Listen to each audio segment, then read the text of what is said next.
शांति की शक्ति से शांति जग में लानी है। शांति की शक्ति से शांति जग में लानी है।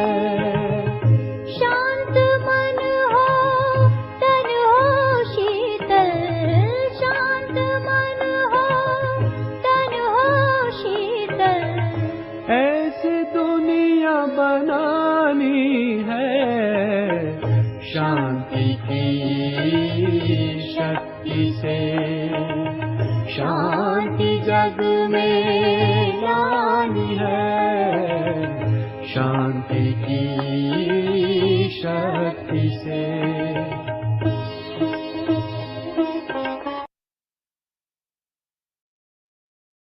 ओम शांति। मैं आत्मा स्वदर्शन चक्रधारी आत्मा हूँ। मैं आत्मा सुदर्शन चक्रधारी आत्मा हूँ। परमधाम घर में परमात्मा के साथ अनादि बिंदु स्वरूप।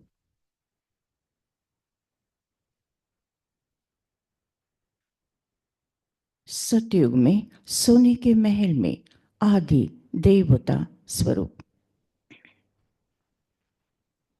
द्वापर में मंदिरों में स्थित पूज्य स्वरूप। संगम पर त्रिनेत्री त्रिकालदर्शी ब्राह्मण स्वरूप। श्रेष्ठ कर्म करते तपस्या करते मैं आत्मा डबल लाइट माइट उड़ता हुआ सकाश देता हुआ फरिश्ता स्वरूप। अनादि बिंदु स्वरूप, आदि देवता स्वरूप, मंदिरों में स्थित पूज्य स्वरूप, त्रिनेत्री ब्राह्मण स्वरूप, उड़ता हुआ सकाश देता हुआ फरिश्ता स्वरूप। अनादि बिंदु स्वरूप, आदि देवता स्वरूप, मंदिरों में स्थित पूज्य स्वरूप, त्रिनेत्री ब्राह्मण स्वरूप, उड़ता हुआ सकाश देता हुआ फरिश्ता स्वरूप। मैं आत्मा ब्राह्मण सुफरिश्ता सुदेवता के स्वरूप में स्थित होकर डायरेक्ट परम शिक्षक परमात्मा शिव बाबा से मुरली सुनते हुए विचार सागर मंथन कर रहा हूँ। आज की है अव्यक्त मुरली रिवाइज कोर्स 15 दिसंबर 2004 और टाइटल है बाप दादा की विशेष आशा, हर बच्चा दुआएं दे और दुआएं ले। बाप दादा की विशेष आशा, क्या आशा रखी हम बच्चों से? हाँ, केवल लेना नहीं, देना भी। दुआएं देना और दुआएं लेना, ये विशेष आश परमात्मा ने हम बच्चों के द्वारा की है। आश पूरी करेंगे कि नहीं? करेंगे ना। बाप दादा की विशेष आशा, हर एक बच्चा दुआएं दे और दुआएं ले। आज बाप दादा अपने चारों ओर के बेफिक्र बादशाह की सभा को देख रहे हैं। कौन सी सभा है ये? कोई फिक्र नहीं है क्या? है कल की चिंता, कल जो हो गया उसकी चिंता नहीं, बेफिक्र। ये पूरी सभा कौन सी है? आज जो आए हैं बच्चे वो सभी कैसे हैं? बेफिक्र और बादशाह भी है। तो आज बाप दादा अपने चारों ओर के बेफिक्र बादशाहों की सभा को देख रहे हैं। यह राज सभा सारे कल्प में इसी समय होती है। ये ऐसी बेफिक्र बादशाह वाली सभा सारे कल्प में केवल संगम पर ही होती है ना। देवी देवताओं में भी राजा महाराजा महारानी है, लेकिन उनको बेफिक्र नहीं कह सकते। या द्वापर में भी राजा रानी है, लेकिन वो भी बेफिक्र नहीं कह सकते। तो ये जो बेफिक्र बादशाहों की सभा है वो सारे कल्प में केवल एक ही बार संगम पर होती है। रूहानी फकुर में रहते हो इसलिए बेफिक्र बादशाह हो। सवेरे उठते हैं तो भी बेफिक्र, चलते फिरते कर्म करते भी बेफिक्र, सोते हो फिर भी बेफिक्र नींद में सोते हो, ऐसे अनुभव करते हो क्या? सुबह उठते हैं तो कोई चिंता नहीं, चलते फिरते तो कोई चिंता नहीं, वापिस रात में सोते तो कोई चिंता नहीं, कोई फिक्र नहीं, बेफिक्र बादशाह। तो ऐसे अनुभव करते हो? बेफिक्र है, बने हैं या बन रहे हैं?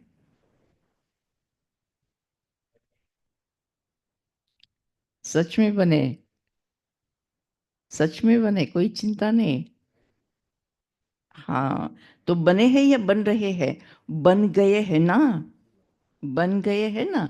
बेफिक्र और बादशाह हो, एक तरफ बेफिक्र भी हो और बादशाह भी हो।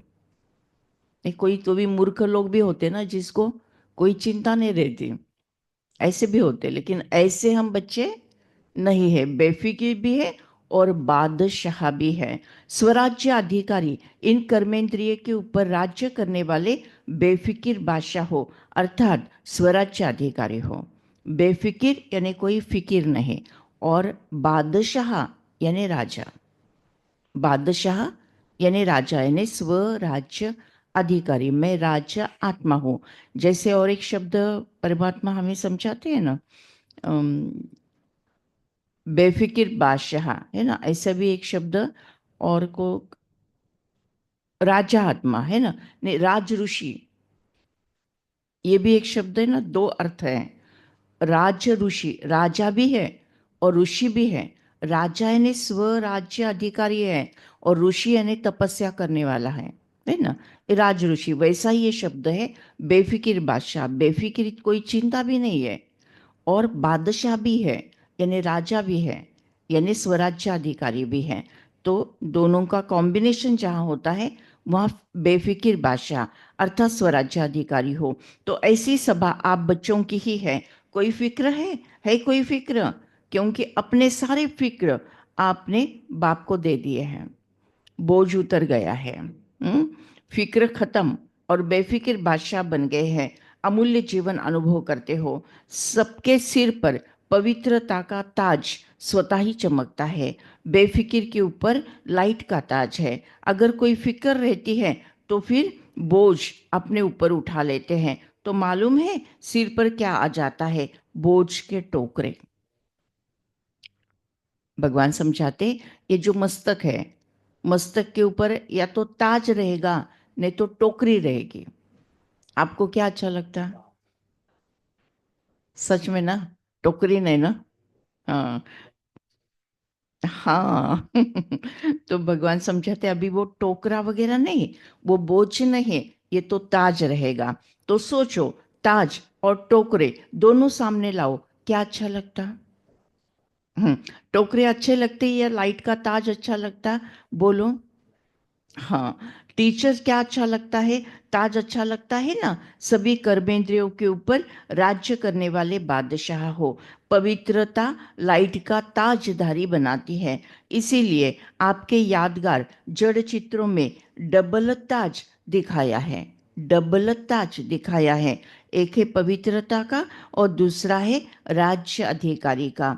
द्वापर से लेकर बादशाह तो बहुत बने हैं, राजे तो बहुत बने हैं, लेकिन डबल ताजधारी कोई नहीं बना। सिंगल ताजधारी है, एक ही ताज है। कौन सा?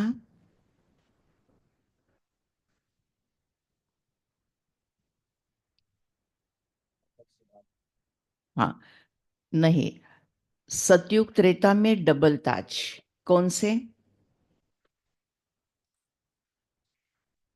हाँ, एक है पवित्रता का ताज, दूसरा विश्व राज्य अधिकारी का ताज। लेकिन जब द्वापर में आते हैं तो एक ताज ढल जाता है। कौन सा ताज ढलता है? पवित्रता का ताज ढल जाता है, केवल राज्य अधिकारी का ताज रहता है, यानी एक ताज गया।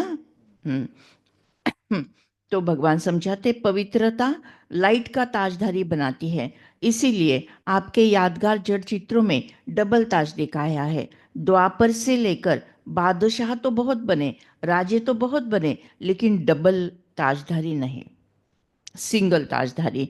बेफिक्र बादशाह स्वराज्याधिकारी भी कोई नहीं बना, क्योंकि पवित्रता की शक्ति माया जीत, कर्मेंद्रिय जीत विजयी बना देती है। बेफिक्र की निशानी है सदा स्वयं भी संतुष्ट और औरों को भी संतुष्ट करने वाली आत्मा। अंडरलाइन करें।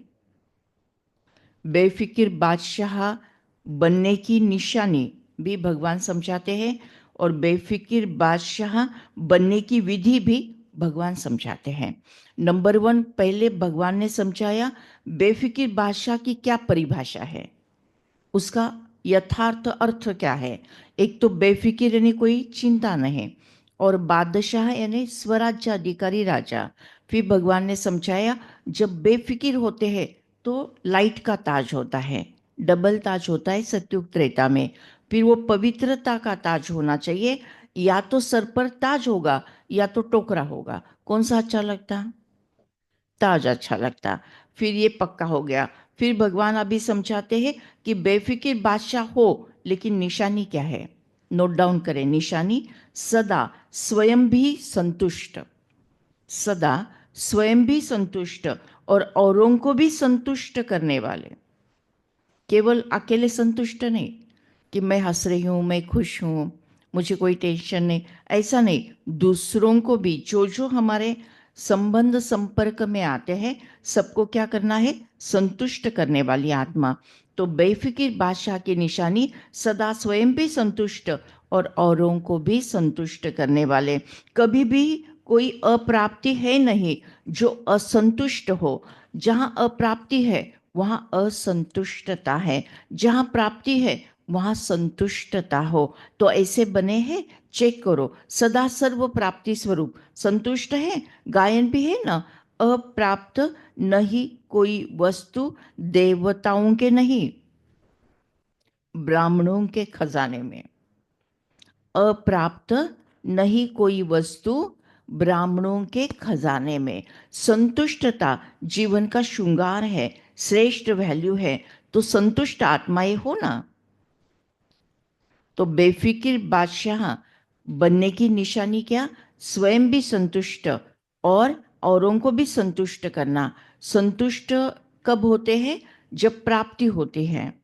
और ब्राह्मण जीवन की विशेषता क्या है? कि अप्राप्त नहीं कोई वस्तु ब्राह्मणों के खजाने में। तो ऐसी सारी प्राप्ति हो गई, हो गई। हाँ, भगवान आगे समझाते हैं। बाप दादा ऐसे बेफिक्र बादशाह बच्चों को देख खुश होते हैं। वाह मेरे बेफिक्र बादशाह, वाह वाह वाह। हो ना? हाथ उठाओ जो बेफिक्र है। सच में ना? हाँ ठीक है। अच्छा, बेफिक्र है, फिक्र नहीं आता? कभी तो आता होगा ना, कभी तो आता होगा ना? आता क्या कभी कभी? नहीं? अच्छा है। बेफिक्र बनने की विधि बहुत सहज है, मुश्किल नहीं। अभी क्या समझाया था? निशानी। बेफिक्र बादशाह की निशानी समझाई। स्वयं भी संतुष्ट, सबको संतुष्ट, अप्राप्त कोई वस्तु नहीं ब्राह्मणों के खजाने में, सारे खजाने प्राप्त। अब भगवान बेफिक्र बनने की विधि समझाते हैं। विधि, निशानी हो गई, अभी विधि। तो भगवान समझाते विधि भी बहुत सहज है, मुश्किल नहीं है। सिर्फ एक शब्द की मात्रा का थोड़ा सा अंतर है। ध्यान से सुनो, सिर्फ एक शब्द की मात्रा का थोड़ा सा अंतर है। वो शब्द है मेरे को तेरे में परिवर्तन करो। जो कुछ मेरा मेरा मेरा मेरा मेरा है, वो सब कुछ तेरा तेरा तेरा तेरा तेरा करना। जो कुछ है ना, मैं बोलूँ कि ये मेरा देह है, क्या कर कहना चाहिए? भगवान ये देह तेरा है। मेरा ये मन है, नहीं ये मेरा मन है क्या? नहीं, भगवान ये तेरा मन है। फिर भगवान ये जो वास्तु है, घर है, प्रॉपर्टी है, ये मेरी है, मेरे नाम पर है ना, मेरी नहीं क्या? अच्छा, तो वो भी तेरी है। ये किचन है ना भगवान, ये मेरा थोड़ी है, ये तो तेरा, ये तो शिव बाबा का भंडारा है। इसमें से तो मैं रोज ब्रह्मा भोजन करती हूँ। अच्छा, ये 4 व्हीलर ये क्या मेरी है क्या? नहीं, वो बाबा की 4 व्हीलर, बस मैं तो यूज करती हूँ, संभालती हूँ, मेंटेन करती हूँ। वो भी तेरी। तो तन भी तेरा, मन भी तेरा, धन भी तेरा, और ये जो रिश्ते नाते हैं मेरे, है ना, माता पिता है, भाई बहन है, बेटा बेटी है, बहू जवई, ये कौन है सब? ये मेरे मेरे है क्या? वो भी तेरे तेरे संतान है, सारे आत्माएं हैं। और आत्मा तुम हो परमात्मा, ये सारे हैं आत्मा, तो ये सभी आपके बच्चे हैं, है ना? तो कुछ तो भी मेरा रहा क्या? नहीं। जो जो कुछ मेरा मेरा मेरा मेरा मेरा मेरा हम शब्द यूज करते सारे जीवन में, तो वो सब कुछ क्या करना है? तेरा तेरा तेरा तेरा करना, यानी फिर कोई फिक्र नहीं। तो फिर कोई फिक्र नहीं, बेफिक्र बादशाह बनने की विधि, मेरे को तेरे में परिवर्तन करो। मेरा नहीं, तेरा। तो हिंदी भाषा में मेरा भी लिखो और तेरा भी लिखो, तो क्या फर्क होता है? मैं और ते का। मैं को बदलो, ते लिखो। मेरा, तेरा, मैं को चेंज करो और ते करो, तो मेरा का तेरा हो जाएगा।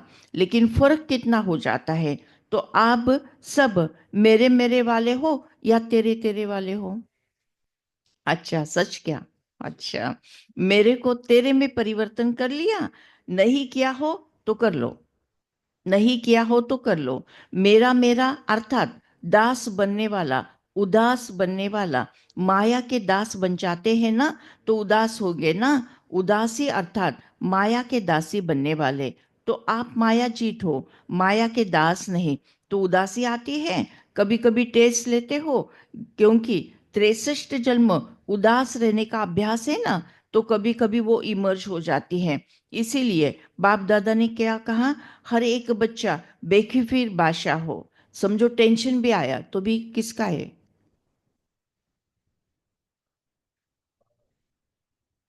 मेरा है क्या? तेरा है। कोई मुश्किल भी आई तो क्या मेरी है क्या?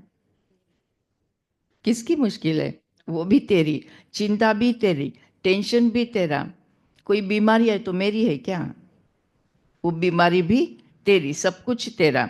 लेकिन 63 जन्मों का एक अभ्यास हो गया ना, क्या सब कुछ मेरा मेरा करने का अभ्यास हो गया। तो ऐसा अभ्यास रहेगा तो उदास हो जाएंगे। तो भगवान समझाते हैं कि बस बेफिक्र बादशाह बनो, जो कुछ कुछ मेरा मेरा मेरा है, सब कुछ तेरा तेरा तेरा कर दो। अगर अभी भी कोई कोने में कोई फिक्र रह गई हो तो वो दे दो। अपने पास बोझ क्यों रखते हो? बोझ रखने की आदत पड़ गई है क्या? जब बाप कहते हैं बोझ मुझे दे दो, आप लाइट हो जाओ, डबल लाइट। पहला लाइट कौन सा?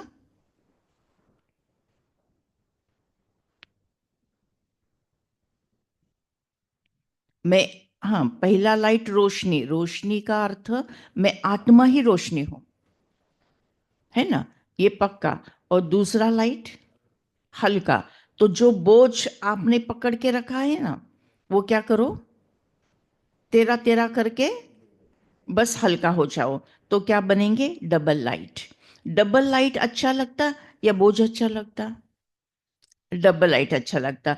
तो अच्छी तरह से चेक करना। अमृत वेले जब उठे, उठो तो चेक करो कि वर्तमान समय, अभी ध्यान से सुनना, वर्तमान समय समय सबकॉन्शियस में कोई बोझ तो नहीं। शब्द क्या यूज किया भगवान ने? सबकॉन्शियस। ये सबकॉन्शियस क्या होता है? अंतर्मन में, अंतर्मन में एक होता है बहिर्मन, एक होता है अंतर्मन। किसी किसी को आदत रहती है ना कि बाहर से बस हंसते रहते, खेलते रहते, रिलैक्स रहते, लेकिन मन के अंदर बहुत सारा टेंशन रहता। ऐसे व्यक्तियों को फिर हार्ट के ब्लॉकेज होते, पैरालिसिस होता, बीपी होता, डायबिटीज होता। सामने दिखाने के लिए वो हंसते रहते, लेकिन अंदर बहुत सॉरी, बोझ पकड़ के होते हैं। तो वो जो अंतर्मन है, जो सबकॉन्शियस माइंड है, भगवान समझाते कि वो सबकॉन्शियस माइंड को चेक करो कि गलती से कुछ अंतर्मन में पकड़ के रखे है क्या? कोई बोझ है क्या? कोई दुख है क्या? कोई टेंशन है क्या? कोई चिंता है क्या? तो वो बोझ भी उतार दो। केवल कॉन्शियस माइंड का नहीं, सबकॉन्शियस माइंड का भी बोझ उतार दो। तो भगवान समझाते हैं, अमृत वेले जब उठो ना तो चेक करो, विशेष वर्तमान समय सबकॉन्शियस में कोई बोझ तो नहीं है। सबकॉन्शियस तो क्या, स्वप्न मात्र में भी कोई बोझ नहीं होना चाहिए। तुम्हारे सपने में भी कोई बोझ नहीं होना चाहिए। सपने में भी तुमको कोई किसी की चिंता नहीं रखने लगनी चाहिए, कोई टेंशन नहीं होना चाहिए। पसंद है ऐसा डबल लाइट? हाँ, तो विशेष हम होमवर्क दे रहे हैं, अभी होमवर्क करना, वो भी अमृत वेले करना। कल सुबह पहट को अमृत वेले ये चेक करो, विशेष होमवर्क दे रहे हैं कि चेक करो सबकॉन्शियस माइंड में कोई बोझ तो नहीं, अंतर मन में कोई बोझ तो नहीं। सॉरी, अंतर मन का बोझ सपने में दिखाई देता है। अंतर मन का बोझ सपने में दिखाई देता है, तो सपने में भी स्वप्न में भी कोई किसी का बोझ नहीं होना चाहिए। तो अमृत वेले चेक करो, और अगर होगा तो चेंज भी करो।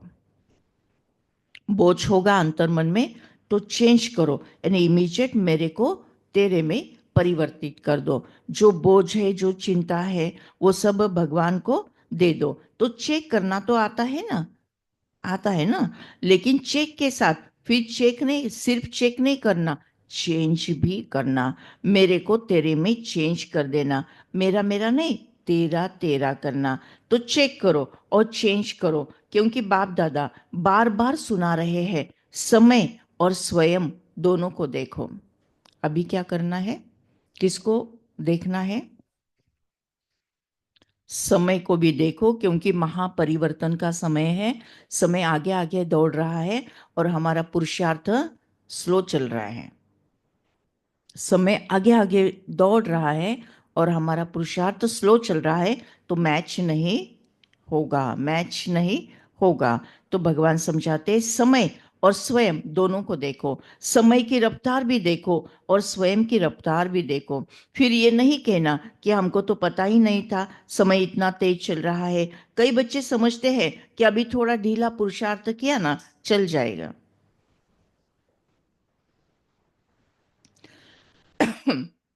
अभी थोड़ा ढीला पुरुषार्थ अगर है तो भी अंत में तेज कर देंगे। कोई कोई बच्चे होते ना, लौकिक में भी पढ़ाई है ना, साल भर नहीं करते, सॉरी, साल भर पढ़ाई नहीं करते, एकदम लास्ट में जब अभी 8 दिन रह गए एग्जाम को, फिर हाँ, फिर रात में जाग जाग कर पढ़ाई करते। भगवान समझाते ऐसा नहीं करना। फिर यह नहीं कहना कि हमको पता ही नहीं था, सॉरी, समय इतना तेज चल रहा है। कई बच्चे समझते हैं कि अभी थोड़ा ढीला पुरुषार्थ है तो अंत में तेज कर लेंगे, लेकिन बहुकाल का अभ्यास अंत में सहयोगी बनाएगा। अंडरलाइन, बहुकाल का अभ्यास, बहुकाल का अभ्यास ही अंत में सहयोगी बनेगा। बादशाह बनके तो देखो बने हैं, लेकिन कोई बने हैं, कोई नहीं बने हैं, चल रहे हैं, कर रहे हैं, संपन्न हो जाएंगे। अब चलना नहीं है, करना नहीं है, उड़ना है। अभी कैसा चाहिए पुरुषार्थ? उड़ने वाला पुरुषार्थ चाहिए। अभी कैसा पुरुषार्थ चाहिए? उड़ना है। अभी उड़ने की रफ्तार चाहिए, केवल उड़ना भी नहीं, स्पीड से उड़ना है। पंख तो मिल गए ना, एक है उमंग उत्साह का पंख और दूसरा है हिम्मत का पंख। मिले पंख? उमंग उत्साह है, हिम्मत है, हाँ, तो मिल गए ना दोनों पंख। सबको मिले या किसके किसी को मिले? सबको मिले। उमंग उत्साह और हिम्मत के पंख सबको मिले हैं, और बाप दादा का वरदान भी है। याद है ना ये वरदान, हिम्मत का एक कदम आपका। क्या वरदान है? हिम्मत का एक कदम आपका, लेकिन पहला कदम आपका, और 1000 कदम से बाबा आपको मदद करेंगे। क्योंकि बाप को बच्चों से दिल से प्यार है ना, तो प्यार वाले बच्चों की बाप मेहनत नहीं देख सकते। मोहब्बत में रहो तो मेहनत समाप्त हो जाएगी। मेहनत अच्छी लगती क्या, मोहब्बत अच्छा लगता? मोहब्बत अच्छी लगती। 63 जन्म भटकते भटकते मेहनत करे। 63 जन्म भटकते भटकते मेहनत करते थक गए हैं, और बाप ने अपनी मोहब्बत से भटकने के बजाय 3 तख्त के मालिक बना दिया है। 3 तख्त कौन से जानते हो? जानते हो? एक है अकाल तख्त निवासी, ये अकाल तख्त भुरकुटी सिंहासन, एक तख्त। दूसरा बाप के दिल तख्त नशीन, और भविष्य के तीसरा भविष्य के विश्व राज्य के तख्त नशीन। 3 तख्त, भुरकुटी तख्त यानी मस्तक सिंहासन, दूसरा परमात्मा की गोद, परमात्मा के साथ, वो है परमात्मा के दिल तख्त, और तीसरा भविष्य में जब हम राजा बनेंगे तो कहाँ, नीचे बैठेंगे क्या? चेयर पर बैठेंगे क्या? कहाँ बैठेंगे? सिंहासन तख्त पर बैठेंगे, है ना? तो वो तीसरा। तो परमात्मा ने हमें 3 तख्त दिए हैं, वो तख्त छोड़ के इधर उधर किधर बैठना नहीं। भगवान समझाते। तो बाप दादा सभी बच्चों को तख्त नशीन देख रहे हैं। ऐसा परमात्मा दिल तख्त नशीन सारे कल्प में अनुभव नहीं कर सकते। क्या समझते हैं पांडव? बादशाह है, हाँ, हाथ उठा रहे हैं, तख्त नहीं छोड़ना। देह भान में आए अर्थात मिट्टी में आ गए, और मिट्टी में आ गए, देह भान में आ गए यानी तख्त छोड़ा। तो ऐसे देह भान में आना नहीं, देही अभिमानी बनकर तख्त पर ही बैठकर बादशाह बनना। बाप दादा सभी बच्चों के पुरुषार्थ का चार्ट चेक करते हैं। 4 ही सब्जेक्ट में कौन कौन कहाँ तक पहुंचे हैं? ज्ञान, योग, धारणा और सेवा, 4 ही सब्जेक्ट में कौन से बच्चे कहाँ तक पहुंचे हैं? तो बाप दादा ने हर बच्चे का चार्ट चेक किया कि बाप दादा ने जो भी खजाने दिए हैं वो सर्व खजाने कहाँ तक जमा है। देने वाले ने दिए, सबको दिए, उसी समय दिए, एक ही समय दिए, और सबको सरीखा दिए, लेकिन हमने जमा कितना किया? तो जमा का खाता चेक किया, क्योंकि खजाने बाप ने सबको एक जैसे, एक जितना दिया, कोई को कम कोई को ज्यादा नहीं दिया। खजाने जमा होने की निशानी क्या है? खजाने का तो मालूम ही है ना, सबसे बड़ा खजाना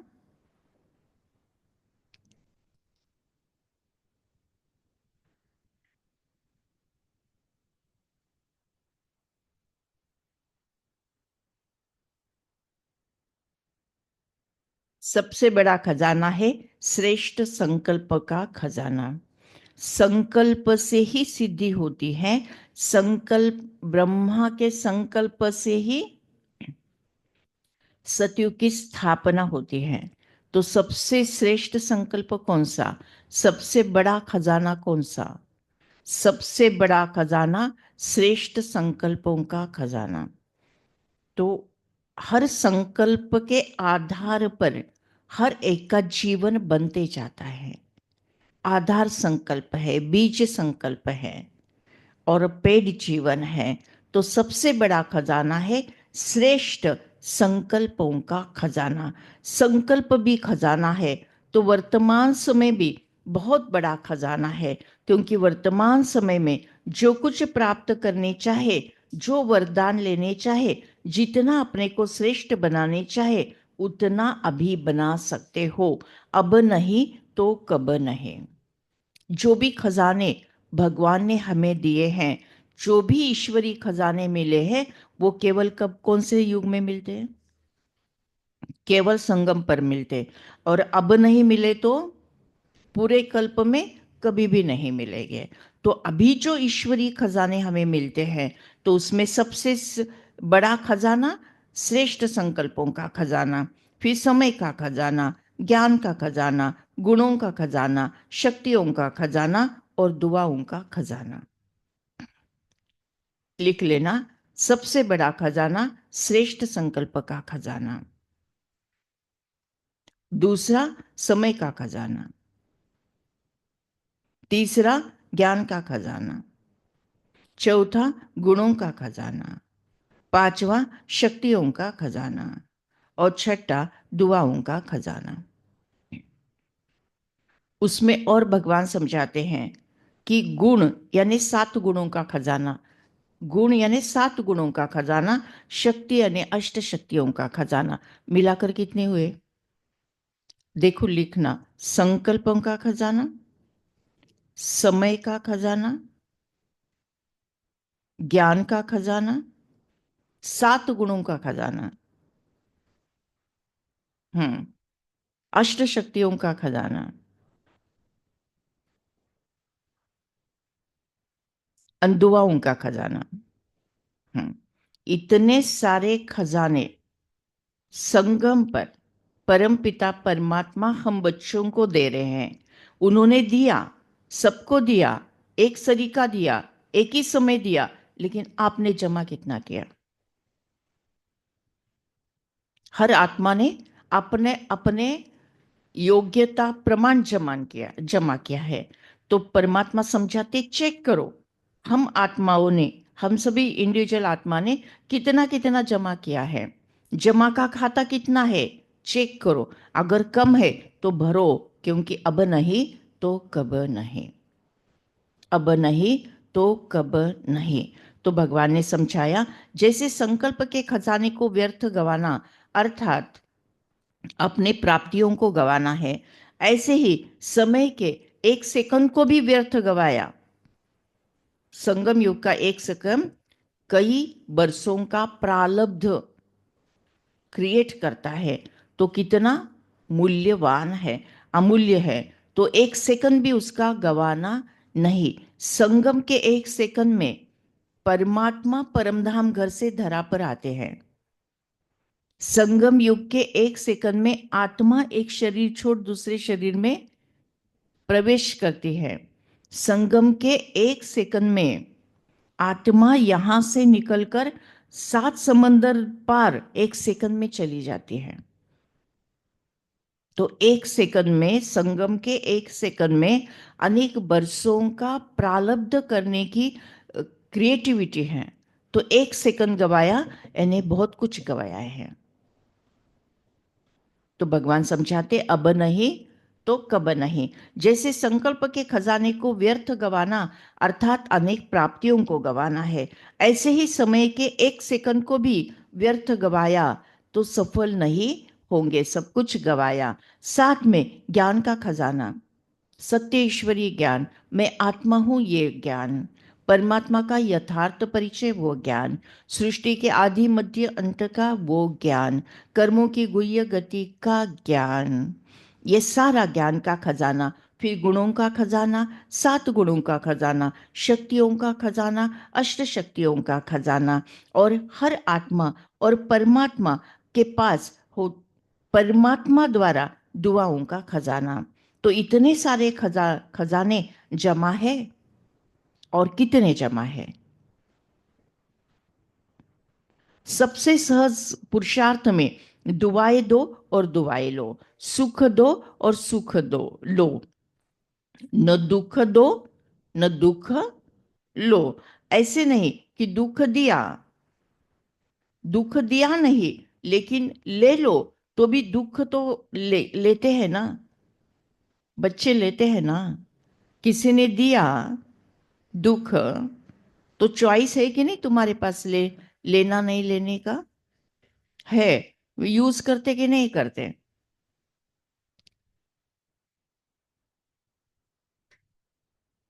सबने करना चाहिए और सदा करना चाहिए। सदा ये शब्द को अंडरलाइन, कभी कभी करते हैं, कभी कभी ले लेते दुख, होता है कि नहीं? हाँ। तो भगवान समझाते हैं, न दुख दो न दुख लो। दुआएं देना आता है, लेना भी आता है। जिसको दुआएं लेना और देना आता है वो हाथ उठाओ। अच्छा, सभी को आता है? अच्छा, डबल फॉरेनर्स को भी आता है, मुबारक है। देने आता है, लेने आता है, तो मुबारक है, सभी को मुबारक। अगर लेने भी आता है और देने भी आता है, फिर और क्या चाहिए? दुआएं लेते जाओ, दुआएं देते जाओ, संपन्न हो जाएंगे। कोई बद्दुआ देवे तो क्या करेंगे?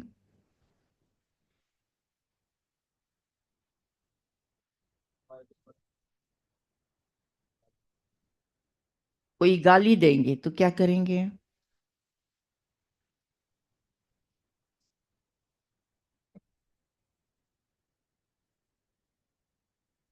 हाँ, कोई बद्दुआ देंगे, कोई खराब बातें करेंगे, कोई दुख देंगे, तो तुम क्या करेंगे? स्वीकार करेंगे? स्वीकार करेंगे? अच्छा, गुस्सा करेंगे? गुस्सा करेंगे? उन्होंने दिया ना, निंदा करी, गाली दी, तुम स्वीकार? अच्छा, नहीं करते, ठीक है, नहीं किया, लेकिन गुस्सा करेंगे? गुस्सा करेंगे? उदास हो जाएंगे? ऐसे किया तो डिफेक्ट में आ जाएंगे। क्या हो जाएगा? डिफेक्ट। तो भगवान समझाते, बद्दुआ तो खराब चीज है ना, आपने ले ली, अपने अंदर स्वीकार कर ली, तो आपके अंदर जो स्वच्छ रहना चाहिए वो स्वच्छ नहीं रहेगा, डिफेक्ट रहेगा। परफेक्ट नहीं बनेंगे, डिफेक्ट में चले जाएंगे। अगर खराब चीज कोई देवे तो क्या आप लेंगे? क्या कोई बहुत सुंदर फल हो लेकिन आपको खराब हुआ देवे, फल तो बढ़िया है, बढ़िया है, फिर ले लेंगे? नहीं लेंगे ना। कहेंगे ना, अच्छा तो दो, चलो दिया तो ले ले। ऐसा कभी करेंगे क्या? यानी कहीं हम फ्रूट लेने जाते हैं तो वो कभी कभी कर लेते हैं ना, देने वाले। खराब फ्रूट लिया तो क्या तुम देते ही लेते क्या? नहीं लेते ना, चेंज करके लेते ना। तो भगवान यही समझाते हैं, कोई डिफेक्ट रहा वहाँ, यानी बद्दुआ वाला, दुख वाला, खराब कोई कुछ भी देवे, क्या आप स्वीकार करेंगे? क्या आपने स्वीकार नहीं करना है। अगर स्वीकार करेंगे तो डिफेक्ट में आ जाएंगे, परफेक्ट नहीं बनेंगे। तो डिफेक्ट में नहीं आना है, परफेक्ट बनना है। तो भगवान समझाते, कभी भी कोई भी बद्दुआ दे तो आप मन के अंदर धारण नहीं करो। समझ में आता है कि ये बद्दुआ है, लेकिन बद्दुआ अंदर धारण नहीं करो, नहीं तो डिफेक्ट हो जाएगा। है ना, किसी ने बद्दुआ दी, मेरे मन में मैंने स्वीकार कर ली, मेरा मन तो ओरिजिनली स्वच्छ है, प्रेम से भरा हुआ है, स्नेह से भरा हुआ है, और अचानक वो बद्दुआ अंदर चली जाती है, तो क्या हो गया? दूध में नमक डालते हैं ना, तो दूध फैल जाता है, खराब हो जाता है। वैसे मेरा मन खराब हो जाएगा, यानी डिफेक्ट आ जाएगा, मन में डिफेक्ट आ जाएगा। डिफेक्ट नहीं, परफेक्ट होना चाहिए। तो भगवान समझाते, तो अभी इस वर्ष, अभी थोड़े दिन पड़े हैं पुराने वर्ष में, लेकिन अपने दिल से दृढ़ संकल्प करो, अभी भी किसी की बद्दुआ मन में हो तो निकाल दो। कल से दुआ देंगे, दुआ लेंगे, मंजूर है? पसंद है? अच्छा, पसंद तो है, लेकिन जो समझते हैं कि करना ही है, कुछ भी हो जाए लेकिन करना ही है, वो हाथ उठाओ। हाँ, करना ही है। कोई बद्दुआ दे तो मुझे दुआ ही देना है, मुझे एक तो स्वीकार नहीं करना और दूसरा दुआएं देना है। फिर भगवान समझाते हैं, जो स्नेही सहयोगी आज आए हैं वो हाथ उठाओ। तो जो स्नेही सहयोगी आए हैं, बाप दादा उन्हों को मुबारक दे रहे हैं, क्योंकि सहयोगी तो हो, स्नेही भी हो। आज एक और कदम उठा के बाप दादा के घर में या अपने घर में आए हो, तो अपने घर में आने की मुबारक हो। अच्छा, तो स्नेही सहयोगी आए हैं, वो भी समझते हैं कि दुआएं देंगे, दुआएं लेंगे। समझते हो ना, हिम्मत रखते हो ना? जो स्नेही सहयोगी हिम्मत रखते हैं, मदद मिलेगी। लंबा हाथ उठाओ। अच्छा, फिर तो आप भी संपन्न हो जाएंगे, मुबारक हो। अच्छा, जो गॉडली स्टूडेंट रेगुलर है, चाहे ब्राह्मण जीवन में बाप दादा से मिलने पहली बार आए हैं, लेकिन अपने को ब्राह्मण समझते हैं, रेगुलर स्टूडेंट समझते हैं, वो अगर समझते हैं ही करना ही है तो वो हाथ उठाओ। दुआएं देंगे, दुआएं लेंगे, करेंगे ना? टीचर्स उठा रही है ना, ये केबिन वाले नहीं उठा रहे हैं। केबिन में बैठे ये केबिन वाले नहीं उठा रहे हैं। ये समझते हैं कि हम तो देते ही हैं, अभी करना ही है, कुछ भी हो जाए, हिम्मत रखो, दृढ़ संकल्प रखो। अगर मानो कभी बद्दुआ का प्रभाव पड़ भी जावे तो 10 गुना दुआएं ज्यादा दे। किसी ने बद्दुआ दी, है ना, बद्दुआ दी, अचानक अपमान किया, अचानक बुरे शब्द बोले और हमारे आंख में पानी आया, तो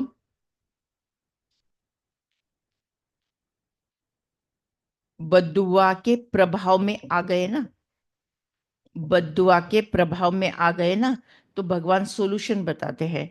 ऐसे वक्त उनको 10 गुना दुआएं दो।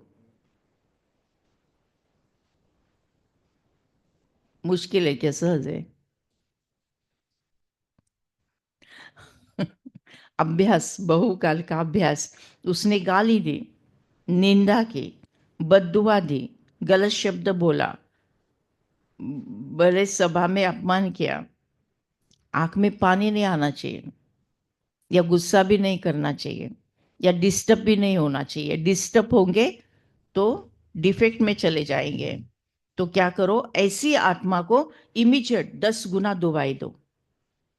उधर से बाण आ रहे, एक आया कि मेरे 10 जाना चाहिए, एक आया कि मेरे पास से 10 जाना चाहिए, तो जल्दी जल्दी हिसाब किताब कंप्लीट होकर वो न्यूट्रलाइज हो जाएगा। तो भगवान समझाते, अगर मानो कभी बद्दुआ का प्रभाव पड़ भी जावे तो 10 गुना दुआएं ज्यादा दे दो और जल्दी से जल्दी बद्दुआ को खत्म कर देना। एक बद्दुआ के प्रभाव को 10 गुना दुआएं देके हल्का कर देना, फिर हिम्मत आ जाएगी। नुकसान तो अपने को होता है ना, दूसरा तो बद्दुआ देकर चला जाता है, लेकिन जिसने बद्दुआ संभाली उसको दुख होता है, उसके आंखों में पानी आता है ना।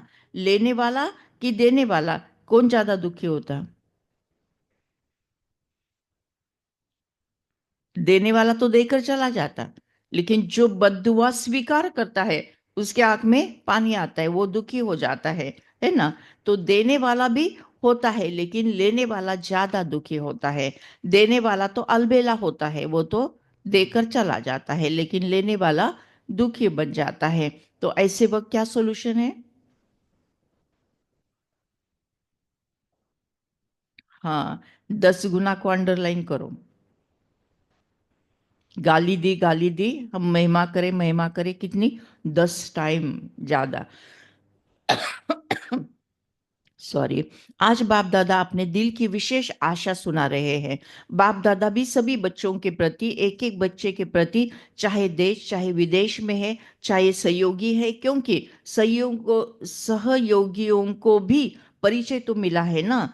तो जब परिचय मिला है तो परिचय से प्राप्ति तो करनी चाहिए ना। तो बाप दादा की यही आशा है कि हर बच्चा दुआएं देता रहे। दुआओं का खजाना जितना जमा कर सको उतना करते जाओ, क्योंकि इस समय जितनी दुआएं इकट्ठी करेंगे, जमा करेंगे, उतनी ही जब आप पूज्य बनेंगे तो आत्माओं को दुआएं दे सकेंगे। अभी हम कहाँ हैं? संगम पर। संगम पर जो कुछ कर्म हम करते हैं तो कितने सालों का प्रारब्ध बन रहा है? 5,000 सालों का? कितने युगों का? 4 युगों का प्रारब्ध बन रहा है। उसमें कि उसमें भगवान ने 21 जन्मों की गारंटी दी है। होता तो पूरे कल्प का प्रारब्ध बनता है, लेकिन गारंटी 21 जन्मों की दी है। तो द्वापर के बाद में भी जो हमारा पूज्य स्वरूप है, तब क्या करते? पूज्य स्वरूप में क्या होता है? मंदिरों में मूर्ति खड़ी होती है और हाथ कैसा रहता? क्या ऐसा कभी कभी? ऐसा, सदा ऐसा होता है, सदा दुआएं देने वाला होता है। जब दुआओं का स्टॉक हम संगम पर जमा करेंगे, जब दुआओं का स्टॉक हम संगम पर जमा करेंगे, तब द्वापर के बाद पूज्य स्वरूप के द्वारा ऐसे सबको दुआएं देते रहेंगे। लेकिन जमा कब कहाँ करना है स्टॉक? अभी संगम पर करना है। तो परमात्मा समझाते, दुआओं का खजाना जितना जमा कर सकोगे उतना करते चलो, क्योंकि इस समय जितनी दुआएं इकट्ठी करेंगे, जमा करेंगे, उतना ही जब आप पूज्य बनेंगे तो आत्माओं को दुआएं दे सकेंगे। सिर्फ अभी दुआएं आपको नहीं देनी है, द्वापर से लेके भक्तों को भी दुआएं देनी है। हमारा देने का रोल केवल संगम पर नहीं है, पूरा कल्प हमें देते रहना है, पूरा कल्प।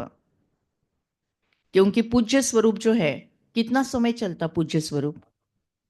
आधा कल्प पूज्य स्वरूप चलता है, तो आधा कल्प देना है, इन्हें 2500 साल देने हैं, 63 जन्म देना है। वैसे सतयुग त्रेता में तो सब एक दूसरे को देते ही है, उसमें कोई नई बात नहीं है। इन्हें पूरा कल्प देना है, तो स्टॉक कितना जमा करना पड़ेगा, है ना? तो अभी कितना है? तो भगवान समझाते चेक करो और बढ़ाओ। तो दुआओं का खजाना जितना जमा कर सको उतना करते जाओ, क्योंकि इस समय जितनी दुआएं इकट्ठी करेंगे, जमा करेंगे, उतना ही जब आप पूज्य बनेंगे तो दुआओं को, तो आत्माओं को दुआएं दे सकेंगे। सिर्फ अभी दुआएं आपको नहीं देनी है, द्वापर से लेकर भक्तों को भी दुआएं देनी है। देने का काम अभी भी करना संगम पर। सतयुग त्रेता में अपने आप हो जाता है, लेकिन भक्तों को दुआएं देना है द्वापर से लेके कलयुग के अंत तक। तो इतना स्टॉक जमा है, तो इतना दुआओं का स्टॉक जमा करना है। राजा बच्चा हो ना, बाप दादा हर बच्चे को राजा बच्चा देखते हैं, कम नहीं। अच्छा, तो बाप दादा की आश क्या है? हम्म दुआओं का स्टॉक जमा करना, जो पूरे कल्प यूज कर सके। तो बाप दादा की आशा अंडरलाइन की, जिसने भी की वो हाथ उठाओ। अच्छा, कर ली? अच्छा, बाप दादा ने 6 मास का होमवर्क दे दिया है, याद है? टीचर को याद है, लेकिन ये दृढ़ संकल्प की रिजल्ट 1 मास की देखेंगे, क्योंकि नया साल तो जल्दी शुरू होने वाला है। 6 मास का होमवर्क अपना है, ये यह 1 मास की दृढ़ संकल्प की रिजल्ट देखेंगे। ठीक है ना?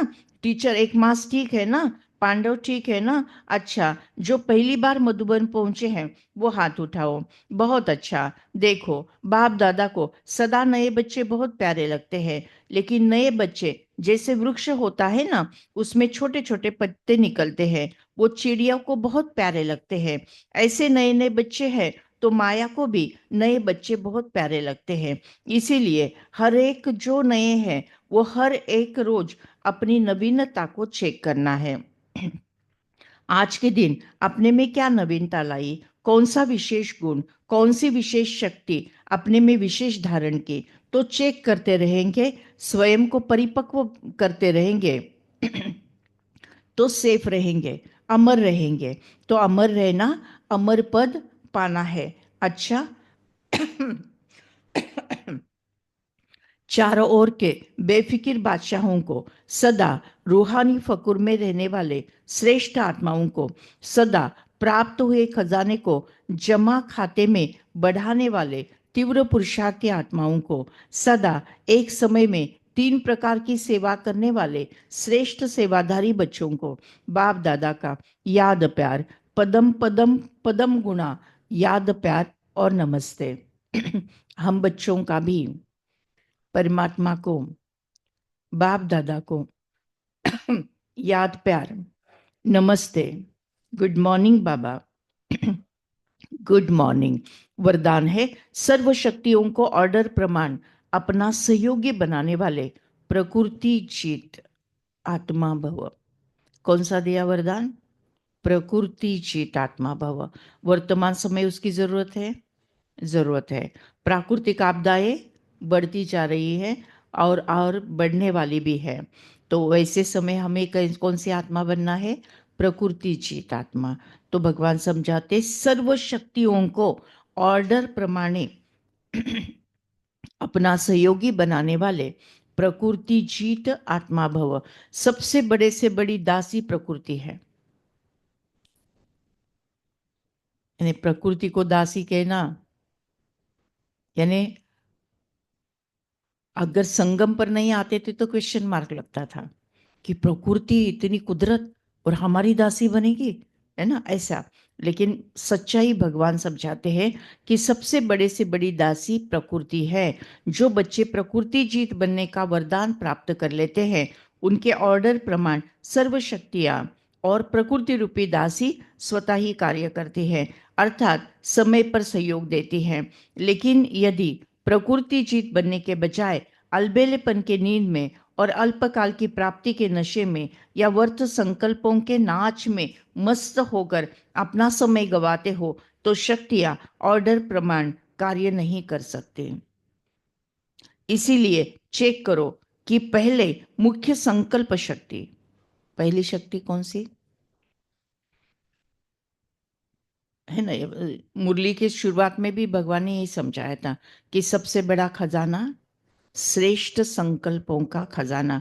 अभी भी वरदान में पहले यही समझाते हैं कि पहले मुख्य संकल्प शक्ति, फिर है निर्णय शक्ति और फिर है संस्कारों की शक्ति। अभी एक संस्कार की शक्ति ऐड की भगवान ने। अष्ट शक्तियों में संस्कार की शक्ति नहीं आती, तो ये शक्ति इसमें ऐड कर दी है। तो मुख्य है संकल्प शक्ति, फिर है निर्णय शक्ति। निर्णय करने की शक्ति अष्ट शक्तियों में आ जाती है। लेकिन और है संस्कार की शक्ति। ये तीनों ही ऑर्डर में हो, जब चाहिए वो संस्कार के इमर्ज करते आना चाहिए। अब हम है संगम पर। संगम पर यानी हमें परिचय है दो संस्कारों का। कलयुगी संस्कारों का भी परिचय है और देवकुल की आत्मा के संस्कारों का भी परिचय है। यानी कलयुग से आए हैं गुजर कर, इसलिए वो संस्कार भी पता है। और परमात्मा ने अवतरित होकर दैवी गुणों का जागरण भी किया है, इसलिए वो संस्कार भी है। लेकिन अभी हमारा चॉइस है यूज कौन सा करना, कौन से संस्कार को ऑर्डर देना। दैवी संस्कार को ऑर्डर देना है या कलयुगी संस्कार को ऑर्डर देना है, तो किसको ऑर्डर देंगे? दैवी संस्कारों का जागरण, उनको ही ऑर्डर देंगे। तो भगवान समझाते चेक करो, पहले मुख्य है संकल्प शक्ति।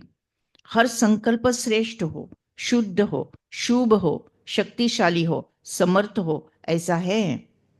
दूसरा निर्णय शक्ति, समय पर निर्णय हो, एक्यूरेट निर्णय हो। और तीसरा संस्कारों की शक्ति, देवकुल के संस्कार जागृत है, तो ये तीनों को भी ऑर्डर में चलाओ। स्लोगन है बाप दादा के गुण गाते रहो तो स्वयं भी गुण मूर्त बन जाएंगे। आज के अव्यक्त इशारे हैं कंबाइन रूप की स्मृति से सदा विजयी बनो। कंबाइन सेवा के बिना सफलता असंभव है। वर्तमान समय में आत्मा और मेरा परमात्मा सदा कंबाइन स्वरूप हो। मैं आत्मा, मेरा परमात्मा। मैं आत्मा जाकर परमात्मा की गोदी में बैठे परमधाम घर में, या तो परमात्मा को बुलाकर यहां बैठा है, दोनों में से एक। जब कर्म करते हैं तो भगवान को बुलाना, जब रिलैक्स होते हैं तो जाकर परमधाम में बैठना। लेकिन सदा कंबाइन स्वरूप, सदा। वर्तमान समय कैसा है? हलचल का समय है, अकेले नहीं रहना, अकेले नहीं रहना, सदा कंबाइन रहना। या तो परमात्मा को बुलाओ या तो परमात्मा के पास जाओ। कंबाइन सेवा के बिना सफलता असंभव है। ऐसा नहीं कि जाओ सेवा करने और लौटो तो कहो माया आ गई, मूड ऑफ हो गया, डिस्टर्ब हो गया। इसलिए अंडरलाइन करो, सेवा में सफलता या सेवा में वृद्धि का साधन है स्व की सेवा और सर्व की कंबाइन सेवा। इसलिए कभी भी भगवान को अपने से अलग नहीं करना है। वर्तमान समय में सदा कंबाइन स्वरूप। समझा? अच्छा, ऐसी बहुत ही अच्छी प्यारी सी मुरली परमपिता परमात्मा ने हमें समझाई है। Thank you Baba, thank you. शुक्रिया परमात्मा, शुक्रिया। क्या क्या समझाया? हाँ, बेफिक्र बादशाह हाँ, उसकी परिभाषा समझाई। फिर ताज पकड़ना है, सर पर की टोकरा पकड़ना है, ताज पकड़ना है, तो फिर बेफिकिर डबल लाइट बन सकते। फिर बेफिकिर बादशाह बनने की निशानी समझाई। क्या निशानी है?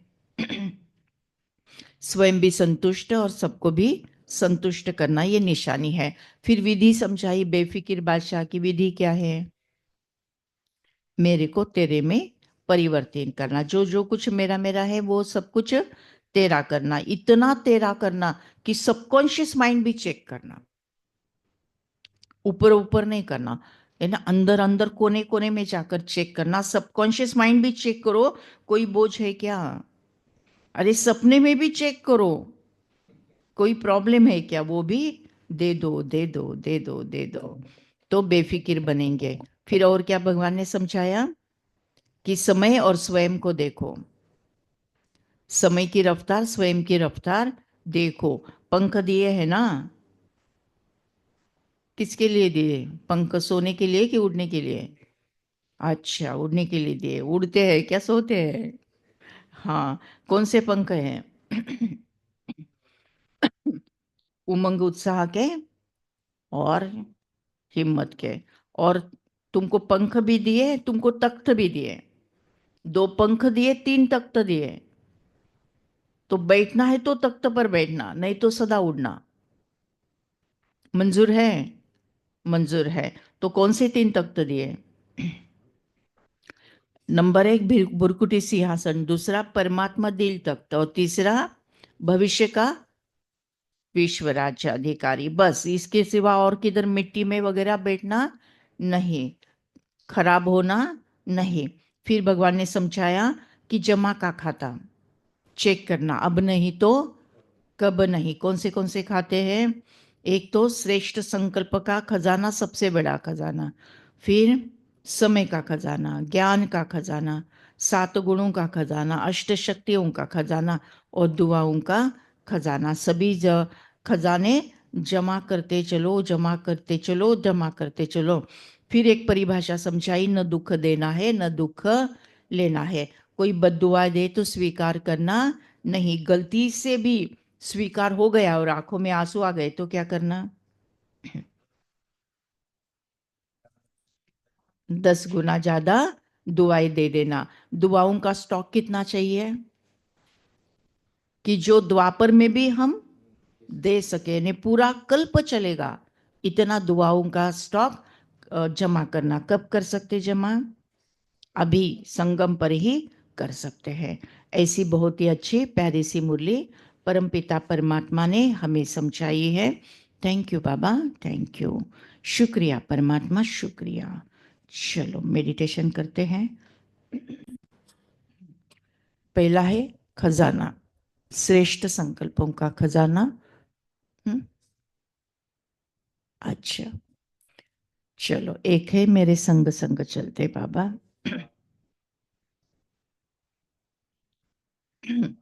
मुरली के अनुसार हमें लेना पड़ेगा, दुआओं का एक लेना पड़ेगा। तो पहला चलो कहाँ? संग संग चलते। दूसरा दुआओं का खजाना, देते चलो। क्या है दुआओं का? दिल से देते चलो। सीधा होकर बैठना है, अपना पूरा ध्यान ललाट के मध्य भाग, ब्रेन के 2 लोब्स के विजुअलाइज पेन पर एक अतीत छूने चमचमाता दिव्य, ये मैं हूँ, मैं आत्मा हूँ, तेज हूँ, रोशनी हूँ, उजाला हूँ, लाइट हूँ। मुझे आत्मा से निकलती हुई तेजोमय किरणें चारों ओर सर्वदूर सारे विश्व में फैलते जा रहे हैं।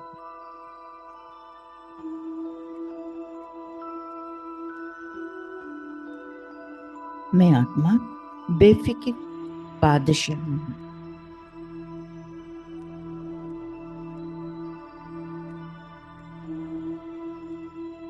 डबल ताज, टोकरी नहीं ताज।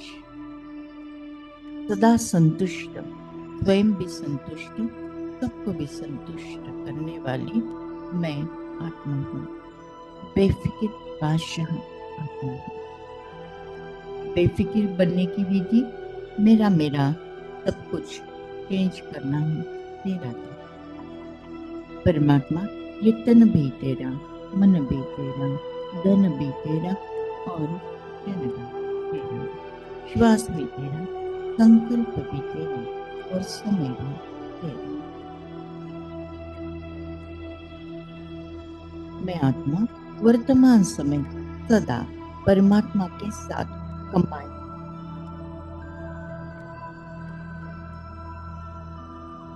संगम युग का आखिरी समय मुझ आत्मा को तीव्र पुरुषार्थी, उड़ने वाला पुरुषार्थ करना है।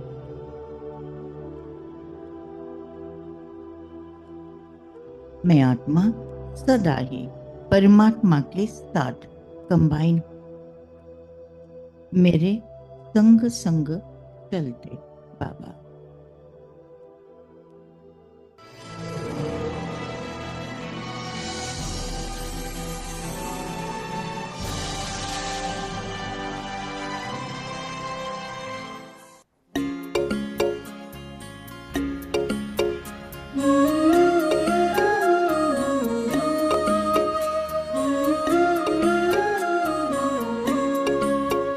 मेरे संग संग चलते हैं बाबा, मेरे संग संग चलते हैं बाबा, मेरे संग संग चलते हैं बाबा, मेरे संग संग चलते हैं बाबा।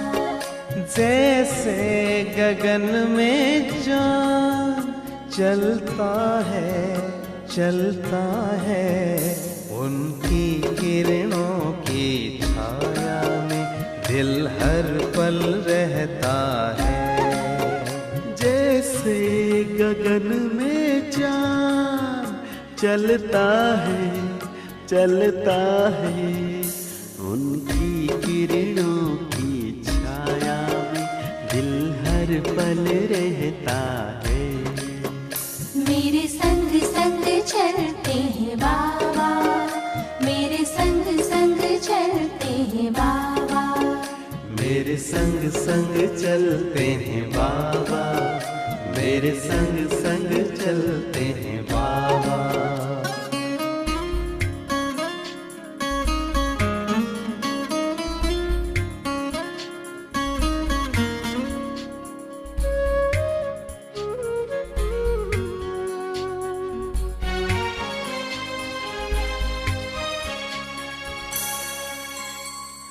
देखूं मैं चकोर की तरह, नाचूं मैं झूमर की तरह, बोलूं मैं कोयल की तरह, गाऊं मैं बुलबुल की तरह। मेरा मन बहलाते हैं बाबा, मेरा मन बहलाते हैं बाबा। जैसे सुरों में सरगम बजता है। मेरे संग संग चलते हैं बाबा, मेरे संग संग चलते हैं बाबा।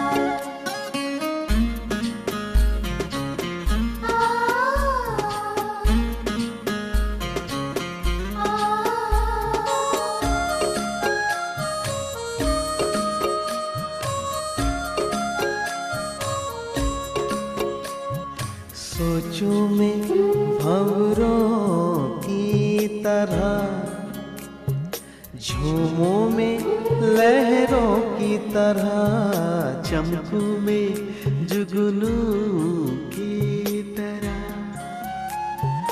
मुस्कान में फूलों की तरह। मेरी यादों में रहते हैं बाबा, मेरी यादों में रहते हैं बाबा। जैसे सावन में नीर बरसता है। मेरे संग संग चलते हैं बाबा, मेरे संग संग चलते हैं बाबा।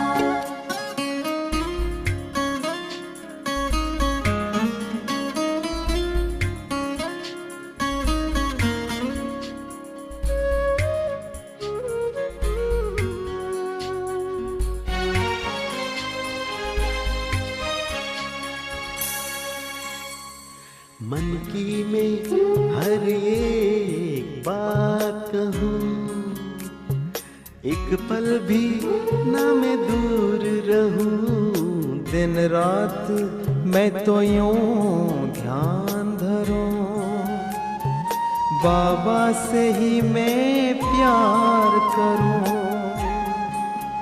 मेरे अधरों पे मीठे बाबा, मेरे अधरों पे मीठे बाबा, जैसे अनहद नाम गूंजता है, गूंजता है।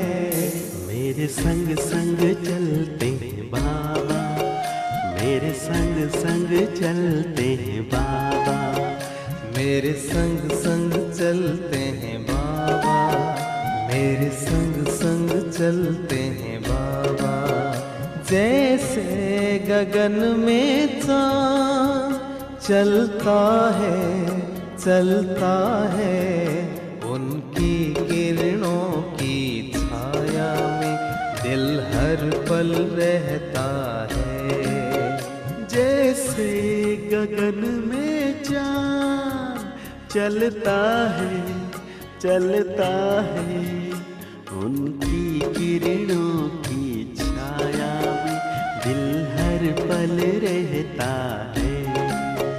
मेरे संग संग चलते हैं बाबा, मेरे संग संग चलते हैं बाबा, मेरे संग संग चलते हैं बाबा, मेरे संग संग चलते हैं बाबा। मैं आत्मा अलग, ये शरीर अलग है। मैं आत्मा अलग, ये शरीर अलग है। मैं आत्मा एक सेकंड में परमधाम घर में परमात्मा के साथ कंबाइन, सारे विकर्म भस्म, 63 जन्मों का कीचड़ा साफ। मैं आत्मा शुद्ध, पवित्र, पावन बन गई हूँ। परमपिता परमात्मा से निकलते हुए ज्ञान, गुण, शक्तियाँ मुझ आत्मा में समाकर मुझे संपूर्ण संपन्न बनाकर कल्प वृक्ष के हर धर्म के हर आत्माओं में समाते जा रहे हैं।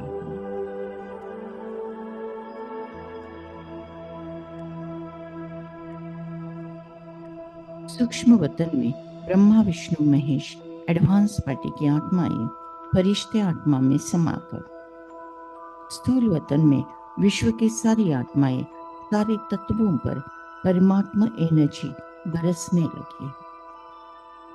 सारी आत्माएं मनुष्य, पशु, पक्षी, प्राणी, जानवर, तितलियां, मछलियां, चींटियां, कुदरत के 5 तत्व, प्रकृति और शरीर के 5 तत्व, आकाश तत्व, वायु तत्व, अग्नि तत्व, जल तत्व, पृथ्वी तत्व, चंद्र, सूर्य, ग्रह, तारे, नक्षत्र, वृक्ष, पौधे, फल, फूल, अन्न, धान्य, दाही दिशा को परमात्मा एनर्जी प्राप्त होते जा रही है। विश्व के हर आत्मा को परमात्मा का यथार्थ परिचय प्राप्त हुआ है। हर आत्मा कहती मेरा बाबा। स्वयं को देखे,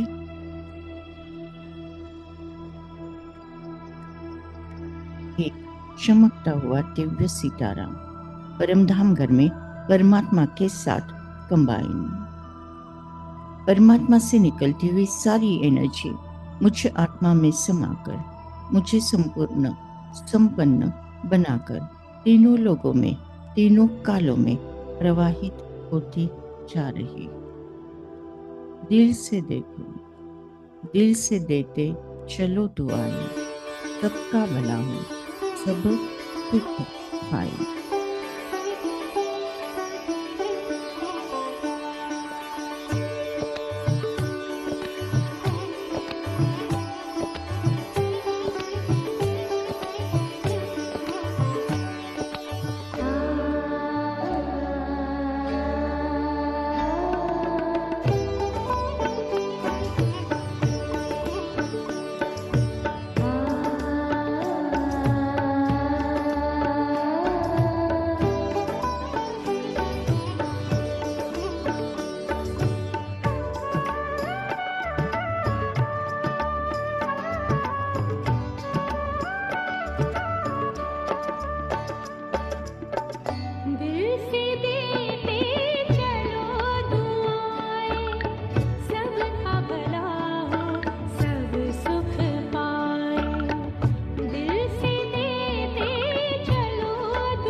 thank you Baba, thank you.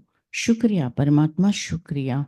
परमात्मा, आज की मुरली के द्वारा जो पुण्य फल हमें प्राप्त हुआ है, ये पुण्य फल हम विश्व की सारी कमजोर आत्माओं को, दुखी और बीमार आत्माओं को, विकारी और विकृत आत्माओं को, अशांत और भटकती हुई आत्माओं को दान करते हैं, प्रदान करते हैं, जिसके कारण उन्हें शांति और मुक्ति का रास्ता प्राप्त हो जाए।